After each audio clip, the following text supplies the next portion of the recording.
Hello, my blossoming peeps. This is Ket, aka Kakibot, and welcome to our little self-isolating house, because that's what we're doing right now. I got COVID, and Simon is just trying not to get COVID, but that is what is happening, because right now in Edinburgh, everyone has COVID. Hopefully when you're watching this sometime in the future, when you're planning your trip and you're considering if March is a good month to visit, this is not an issue anymore, but like right now it is, and I am mostly mentioning it because I can hear myself sounding very nasal. So, marvelous Mrs. Nasal. If I'm sounding a bit funny, that is why. Now, this video is one of my series about, Edinburgh month by month. It is to help you decide when is the perfect time for you to visit, and if you're perhaps moving here, it's a great way of kind of visualizing what to expect when you move to Edinburgh and Scotland. Obviously, I'm based in Edinburgh, so most of what I talk about is Edinburgh-centric, but sometimes I give out some little fact nuggets about Scotland in general. Okay, March. I think that a good sort of tagline for March is the first month of the year when visiting Scotland doesn't suck. I genuinely think that after January and February, when I guess that's like for people who visit Scotland and have been multiple times and are like coming here after specific things, out of which nature or picnics are not one of them.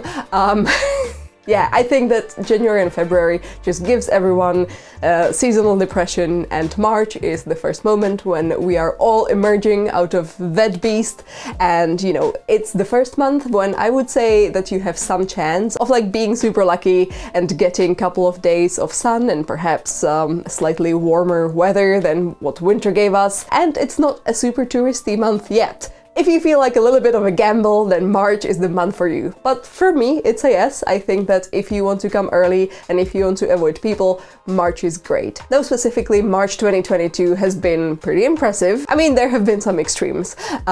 So kind of in the middle of March, or like the second half of March, we had a surprisingly long stretch of really nice weather. I would say about 10 days of like 10 to 15 degrees, which, some years that's our summer weather, but keep in mind that unlike when you get 10 to 15 degrees in summer, when it's kind of humid and it feels kind of like more than those 10 and 15 degrees, now in March, if you get 10 to 15 degrees, the wind is still going to be like really kind of cutting through it and neutralizing the effect that the sun has, because the sun is sitting really low still. So yeah, it's not gonna be as warm as you might imagine it is, but you will look at locals and you will see them quite happy, wearing shorts and taking off their tops, and that's just a part of the local culture to just like go all in when you have that like first week of sunny weather.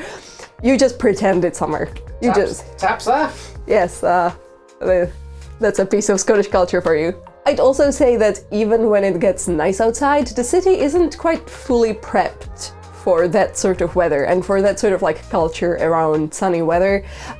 For me, the biggest thing that I find to be a bummer is that a lot of the gardens, a lot of the like nicer parks in the city center that are, taken care of and, they are behind a locked gate, they close at like 5, which it's really early. So, like when it's a nice day, you might want to, for example, like you had a work day, you end at 5 and you still want to like sit in the park for a bit. And, this time of year, you might get still some daylight at that point, but the parks and gardens are just closing. When I was thinking about it, I realized that a good rule of thumb in Edinburgh and in Scotland when it comes to spring is to not really count it from March 1st, which is like the calendar spring, but from the astronomical spring, which would be March 20th, because, then you really have a much better likelihood of catching some nice, sunny, ray weather. Sunny, ray weather. That's a strange phrase that I have perhaps just coined. And speaking of astronomy, one thing that you will notice, especially like once you moved here, if that's your plan, the difference between the day length in January and February and March is so dramatic. Like, I am getting up these days and going to bed You know, with the sense of how is it even possible that there are still almost 3 whole months of the days getting longer. And it's great, you know, like it really helps you muster some energy in yourself. It really helps you feel kind of less sad just on account on seeing some more daylight. And I love it. I am a fan. And of course, also daylight savings time changes around this time. I think that was last weekend. So that was like 20th-ish, 22nd, something like that, 24th.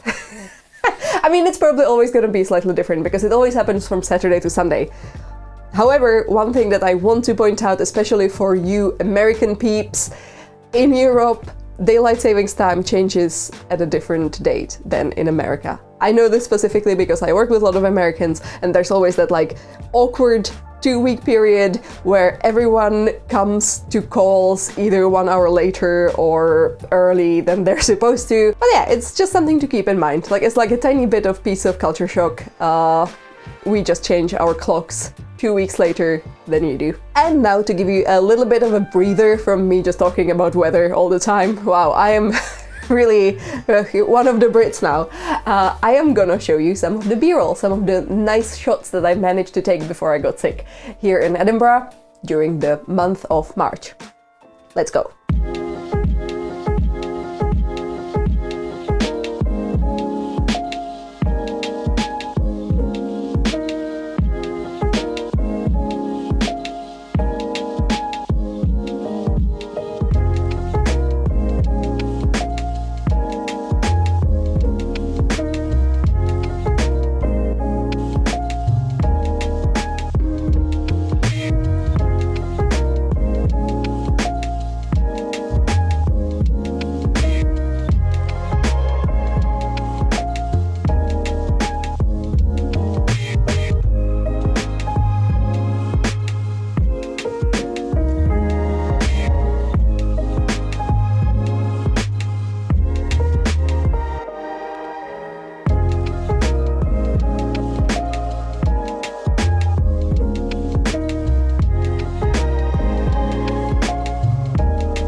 So that was it. Couple of nice shots from Edinburgh. Hope you enjoyed those. Very nice, very chill. Nice flowers. Everything's budding. I always like to note that obviously I mostly go out to do a shoot when the weather's nice. So like the weather that you see in those shots is not like fully representative of the month of March here in Edinburgh. This is kind of like some of the nicer days we had this month. So, you know, just adjust your expectations based on this extra piece of information. But yeah, as you can see, since last month when we did notice some of the first flowers starting to blossom, we now also get some trees budding, which is really cute. It kind of gets me into a mood for throwing a hanami picnic, which is, you know, like a Japanese style sakura viewing picnic. I think that the perfect time for that is actually going to be early next month, but seeing all those beautiful little pinky white buds really makes me want to plan it already. And even when it's not quite warm enough for an actual picnic in March, I think that it's really nice to walk around somewhere like Marchmont and look for pretty trees in rich people's gardens. And of course, March can also be the month of Easter. This year we are waiting until Easter for the 18th, 19th, that time of the year, April, I mean. But I think that Easter can technically be at March 22nd, the earliest. So I'm just gonna mention it here as well, because, you know, again, maybe you're watching this in the future and it's one of those years. So yeah, Easter can happen. Easter doesn't really come with too many events in Scotland. It mostly comes with treats. I'm gonna return to treats in my next video, by which I mean the April video. But one treat that I cannot not talk about right now is hot cross buns, because hot cross buns are one of my favorite pieces of British cuisine since I moved here. They are amazing, and honestly, the hot cross bun season starts in like January. Like, seriously. You basically stop selling Christmas stuff and it's hot cross bun season. And I think that's great, because hot cross buns will lead you through the dark depths of winter, and they will let you emerge gloriously at Easter, probably like 5 pounds heavier because you ate all those Easter hot cross buns. To give you a quick intro to a hot cross bun, flavor-wise, it kind of like goes along that good old British sweet tradition of putting a lot of dried fruit and spices into something. I feel like that is a theme that reoccurs around the year, and you know, when it comes to seasonal traditional bakes. I think that as British bakes go, hot cross buns are kind of less sweet and less overwhelming than others. So like if, for example, you're not quite a fan of a mince pie or Christmas pudding, which are very intense, I think hot cross bun might be a nicer way of, you know, dipping your toe in British baking. Yay. But if this doesn't sound like your thing at all, don't worry, there will be so many other varieties. A lot of companies and shops and even smaller bakeries now kind of venture beyond the tradition, and they make chocolatey ones or apple and cinnamon ones. Those are really nice if you come from a strudel land like me. And you can also get savory ones these days. Which if you don't have a sweet tooth at all, then you should definitely keep an eye out for those. Usually those will be cheesy, or they will be cheese and Marmite. Blah. Do you like Marmite? Let us know in the comments below. I really wanted to add some March events into this video, but it turns out there really aren't any. Like, March is just one of those times. It's just not a month that's quite, you know, I think that, again, people are still only getting out of that winter time sort of hibernation mode. There really aren't any important events or festivals, except for one, which is the Glasgow Comedy Festival. It's the International Comedy Festival in Glasgow, yes. So yeah, if you're doing like a wider tour of Scotland, then maybe that would be a fun one to partake in. But other than that, I can't really think of anything. And I swear I did my research. There will still be one of you down there who will tell me that I forgot about something extremely obvious. Well, that happens.